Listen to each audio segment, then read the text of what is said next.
Are you ready? Yesayya amen అనువాడు. Yesayya amen అనువాడు. మన ప్రసంగాంశం యేసయ్య ఆమేన్ అనువాడు. యేసు ప్రభువారికి, మన దేవునికి అనేక మంది వాళ్ళ జీవితంలో జరిగే అద్భుత కార్యాలని దేవుడు వారికి తగిన సమయంలో సమయోచితమైన సహాయం చేసినప్పుడు, వివిధమైన సందర్భములో దేవుణ్ణి ఒక్కొక్క టైటిల్తో, ఒక్కొక్క పేరిచ్చి దేవుని స్తుతించాడు. అబ్రహాం అన్నాడు యెహోవా ఇరే, యెహోవా షలోం, యెహోవా నిస్సి. ఒక్కొక్క భక్తులు యెహోవా సిద్దుకేనో. మోషే అన్నాడు యెహోవా రఫా, దావీదు అన్నాడు యెహోవా రోహి. యేసయ్య నా అడ్వకేట్, యేసయ్య నా జడ్జ్. ఇక్కడ ఇప్పుడు దాకా నేను చెప్పింది వాళ్ళు ఒక్కొక్కళ్ళు వాళ్ళ పేర్లు పెట్టుకున్నారు. కానీ ఇక్కడ యేసయ్య తనకు తానే పరిచయం చేసుకుంటున్నాడు. నేనెవరిని తెలుసా? ఆమేన్ అనువాడును. నేనెవరిని? ఆమేన్ అనువాడును. ఆమేన్ అన్న మాటకి అర్థం అలా జరుగునుగాక, అలా జరుగునుగాక, నేను అంగీకరిస్తున్నాను, నేను సపోర్ట్ చేస్తున్నాను. I agree. నేను అలా జరుగునుగాక, అలా స్థిరపడునుగాక, అలాగా జరగాలని నేను ఆశిస్తున్నాను. ఆమేన్ అన్న మాట ఎక్కడి నుండి వచ్చిందంటే అమాన్ అన్న మాట నుండి వచ్చింది. అమాన్ అన్న హీబ్రూ మూల పదము నుండి వచ్చింది. ఏంటిది? అమాన్. అమాన్ అన్న మాటకు అర్థం నమ్మకం. అమాన్ అన్న మాటకు అర్థం విశ్వాసం. అమాన్ అన్న మాటకు అర్థం ఏంటండి? నమ్మకం. అమాన్ అన్న మాటకు అర్థం విశ్వాసం, నమ్మకము, విశ్వాసము గల సత్యవంతుడు అన్న మాటకి అర్థం. ఏ మాట? అమాన్. అమాన్లో నుండి వచ్చింది ఏ మాట? ఆమేన్. అంటే ఏంటి? అలా జరుగునుగాక, అలా స్థిరపడునుగాక, నమ్మకమైన దేవా జరిగించు, విశ్వాసము గల దేవా జరిగించు, సత్యవంతుడైన దేవా జరిగించు అని. అమాన్. అబ్రహాము దేవుని యందు నమ్మిక ఉంచెను, అబ్రహాము దేవుని యందు విశ్వాసం ఉంచెను. అబ్రహాము దేవుని యందు హీబ్రూ బైబిల్లో నమ్మకం అని కనబడదు, అమాన్ అని కనబడుతుంది. అబ్రహాం దేవుని యందు అమాన్ అంటే ఏంటి? నమ్మకం లేక విశ్వాసం. యెషయా గ్రంథం 65వ అధ్యాయం అక్కడ కనబడుతుంది చూడండి అమాన్ అన్నమాట. యెషయా గ్రంథం 65వ అధ్యాయం 16వ వాక్యం. దేశములో తనకు ఆశీర్వాదం కలగవలనని కోరువాడు నమ్మదగిన దేవుడు తన్ను ఆశీర్వదింపవలనని కోరుకొనును. దేశములో ప్రమాణము చేయువాడు నమ్మదగిన దేవుని తోడని ప్రమాణము చేయును.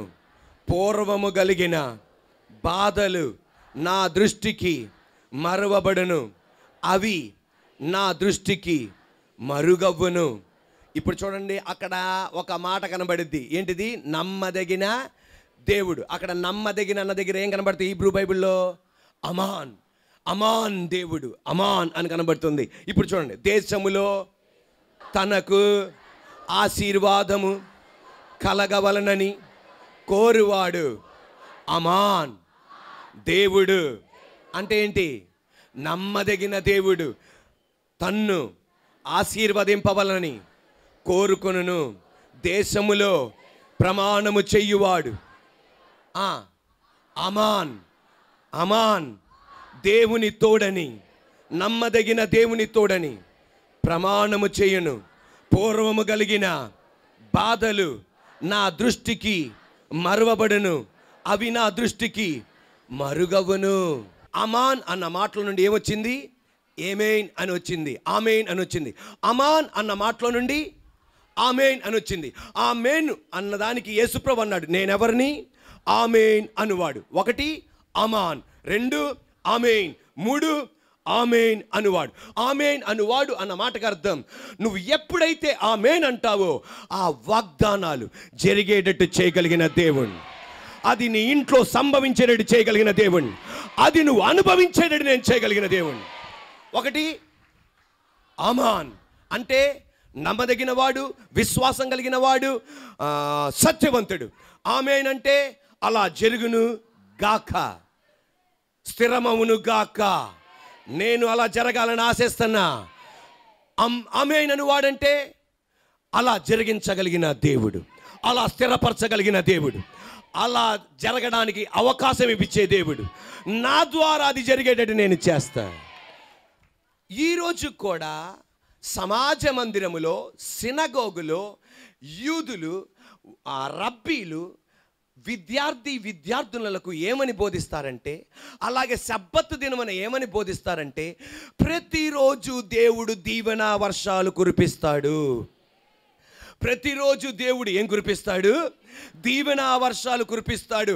అందువలన మీరు వెళ్ళి దాన్ని గ్రాప్ చేసుకోండి.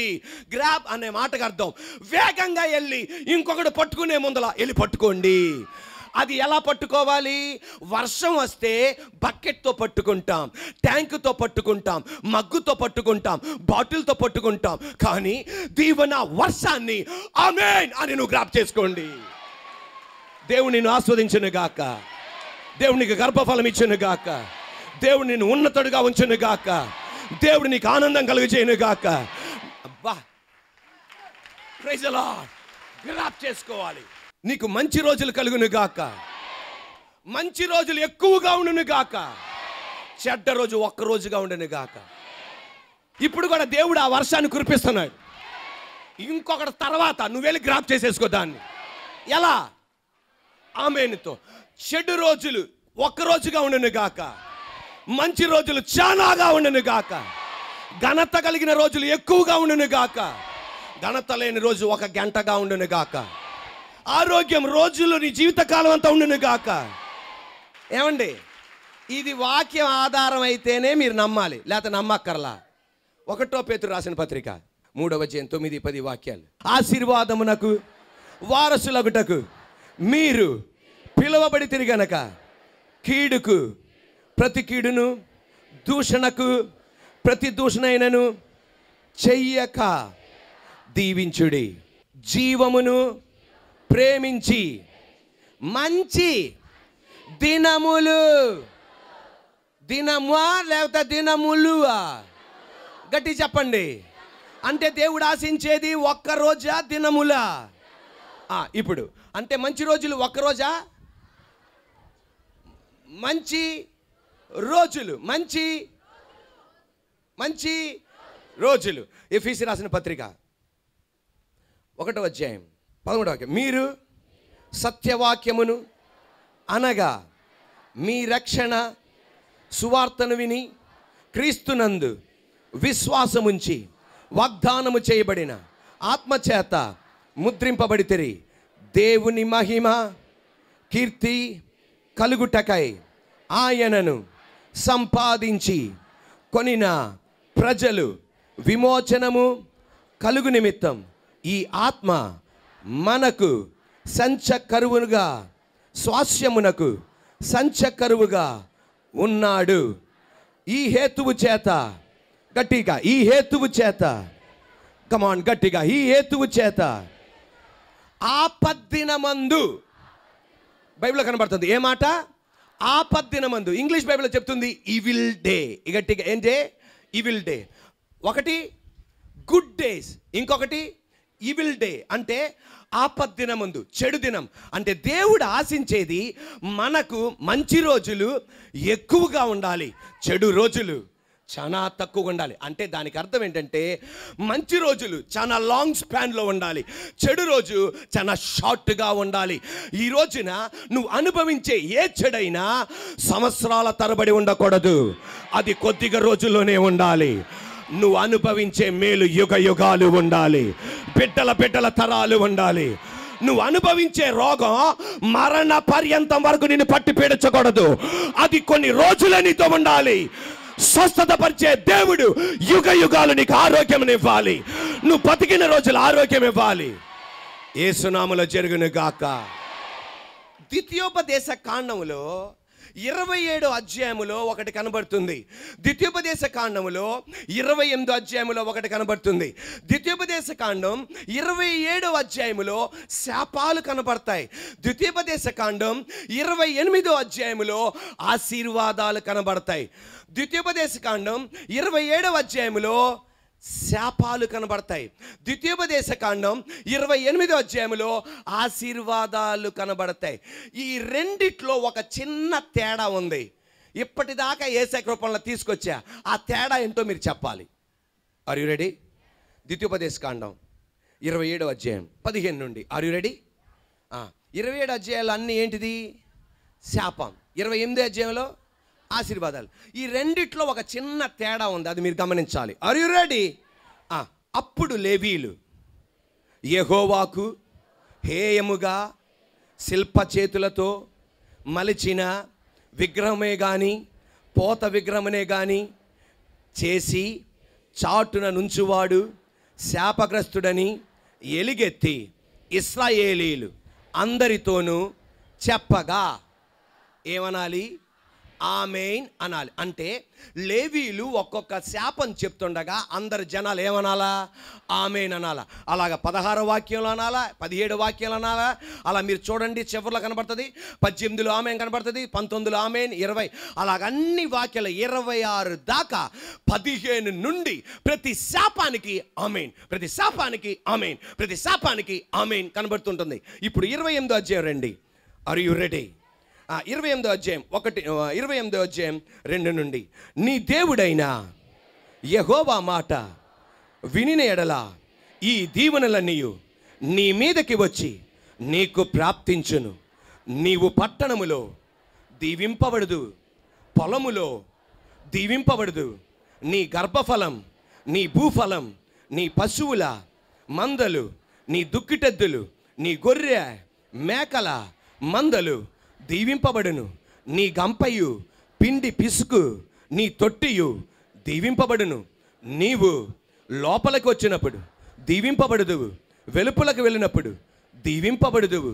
27వ అధ్యాయంలో శాపాలు, 28వ అధ్యాయంలో ఆశీర్వాదాలు. ఈ రెండిటి మధ్యలో ఒక తేడా ఉంది. ఏంటిది? అది ఏంటిది? గడి చెప్పండి. మీరు చాలా తెలియగలిగిన వాళ్ళు. ఏం కనబడుతుంది?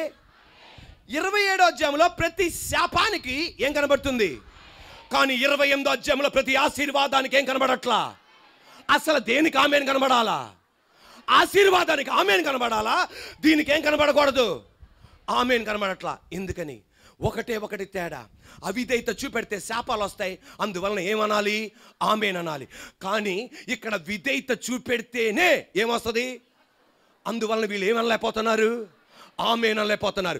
కానీ సర్వశక్తి కలిగిన దేవుడు గొల్గోతా కొండలో నీ కొరకు, నా కొరకు, నువ్వు చేయలేనిది, నేను చేయలేనిది, మనం చేయలేనిది యేసయ్య మొత్తం చేసి నీతో నాతో ఆ దీవెన పక్కన ఆమేన్ ఆమేన్ ఆమేన్ ఆమేన్ అనడానికి దేవుడు భాగ్యం ఇచ్చాడు.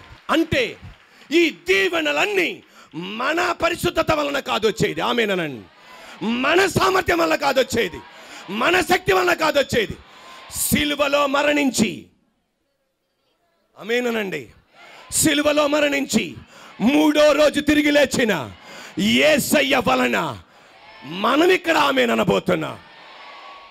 గట్టిగా 2 చేతులు పైకెత్తి థ్యాంక్ యూ జీసస్ అనండి. 2 కొరింథీయులకు రాసిన పత్రిక 1వ అధ్యాయం 20వ వాక్యం నాతో పాటు గట్టిగా రెడీ? దేవుని వాగ్దానములు ఎన్ని అయినను అన్నీయు క్రీస్తునందు, మన యందు క్రీస్తునందు అవునట్టుగానే ఉన్నవి గనుక మన ద్వారా దేవునికి మహిమ కలుగుటకై అవి ఆయన వలన ద్వితీయోపదేశ కాండం 28 అధ్యాయములో ఉన్న ప్రతి ఆశీర్వాదం ఆయన వలన నిశ్చయములై ఉన్నవి. ఆమేన్. ఇప్పుడు ద్వితీయోపదేశ కాండం ఉన్నమ్మా, మీకు అర్థమైపోయింది ఏ శేఖరపణ. ద్వితీయోపదేశ కాండం 28 అధ్యాయం నాకు చూడండి, ఒకసారి నాకు చూడండి. 27 అధ్యాయం ప్రతి శాపం పక్కన ఎందుకని? వాళ్ళు అవిధేయత చూపెడుతున్నారు కనుక ఆ శాపం వాళ్ళ మీదకి వచ్చేస్తుంది. అందువలన వాళ్ళు ఏమనాలా? ఆమేన్ అనాలా. కానీ ఇక్కడ ఆ ఆశీర్వాదాలు రావడానికి వాళ్ళు అది చేయలేకపోతున్నారు. అందువలన వాళ్ళు ఏమనలేకపోతున్నారు? ఆమేన్ అనలేకపోతున్నారు. కానీ ఇప్పుడు ఎవరి ద్వారా అనగలబోతున్నాం? ఇప్పుడు అనండి, ఆమేన్ అనండి. Amen, hallelujah. Are you ready? ఇప్పుడు నాతో పాటు చెప్పాలి ఆమేన్. ఇప్పుడు గట్టిగా, నువ్వు పట్టణములో దీవింపబడదు, పొలములో దీవింపబడదు, నీ గర్భఫలము దీవింపబడును, నీ భూఫలం దీవింపబడును, నీ పశువుల మందలు దుక్కిటెదులు దీవింపబడును, నీ గొర్రెల మేకల మందలు దీవింపబడును, నీ గంపయు పిండి పిసుకయు నీ తొట్టు దీవింపబడును. నువ్వు లోపలకు వచ్చినప్పుడు దీవింపబడదు, వెలుపులకు వెళ్ళినప్పుడు దీవింపబడదు. నీ మీద పడు నీ శత్రువులు యెహోవా నీ ఎదుట హతము చేయనట్లుగా చెయ్యును. వారొక త్రోవ నీ మీద బయలుదేరి వచ్చి 7 త్రోవలు నీ ఎదుట నుండి పారిపోదురుగాక. నీ కొట్లలోను నువ్వు చెయ్యు ప్రయత్నములన్నిటిలోనూ నీకు దీవెన కలుగునట్లు యెహోవా ఆజ్ఞాపించును. నీ దేవుడైన యెహోవా నీకిచ్చున్న దేశములో ఆయన నిన్ను ఆశీర్వదించును.